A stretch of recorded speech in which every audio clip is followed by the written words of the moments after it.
Corona के इस काल में मरीजों के साथ हो रही अस्पतालों की लूट किसी से छिपी नहीं है। अस्पतालों में बेड अलॉटमेंट से लेकर इलाज के पैसे वसूलने तक में धांधली की तमाम खबरें मीडिया के सामने आ चुकी हैं। इसके बावजूद भी निजी अस्पतालों पर कोई खास कार्रवाई नहीं हो रही है और मरीज परेशान हो रहे हैं।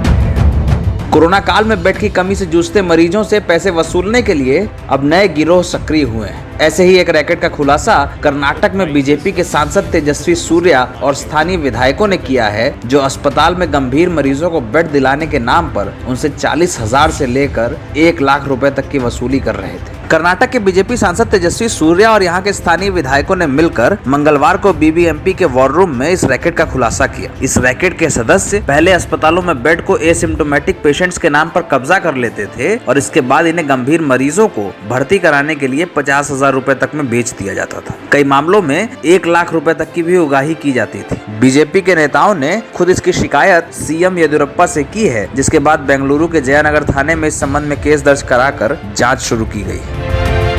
दरअसल बीते कई दिनों से बेंगलुरु में बीजेपी के नेताओं को बेड की कमी होने और मरीजों का इलाज न हो पाने के कारण स्थानीय लोगों की नाराजगी का सामना करना पड़ रहा था। तमाम कोशिशों के बावजूद अस्पताल में बेड नहीं मिल पा रहे थे, जिसके बाद बीजेपी के नेताओं ने ये पड़ताल शुरू की कि बेड अलॉट किसे किए जा रहे हैं। इस पड़ताल में कुछ लोगों के जरिए बीजेपी नेताओं को कुछ ऑडियो रिकॉर्डिंग्स भी मिली, जिसमें अस्पतालों की मिलीभगत से बेड्स का सौदा कराने की बात सामने आई। इसमें वॉर रूम में तैनात कुछ अफसरों की संलिप्तता भी उजागर हुई, जिसके बाद सरकार ने इस मामले की जांच के आदेश दिए।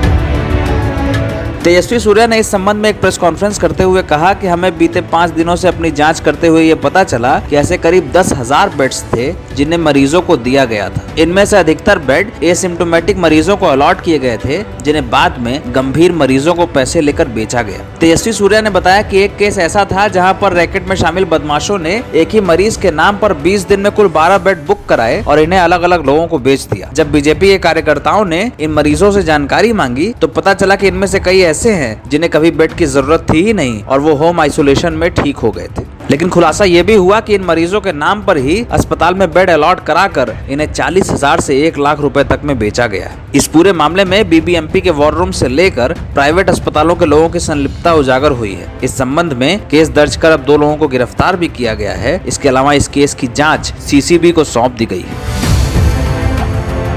कर्नाटक में हुए इस खुलासे के बाद एक बार फिर ये शक पैदा हो गया है कि देश के तमाम अन्य राज्यों में भी ऐसे स्कैम चलाए जा रहे हैं। ऐसे में सवाल है कि जो लोग ऑनलाइन प्लेटफॉर्म्स के जरिए आपसे मदद मांग रहे हैं वो कितने जेन्युइन हैं और उनका केस कितना सही है। कहीं ऐसा तो नहीं कि हम जिन्हें बेड दिला रहे हैं वो उसे लेकर किसी गंभीर मरीज को पैसे लेकर बेच तो नहीं रहे।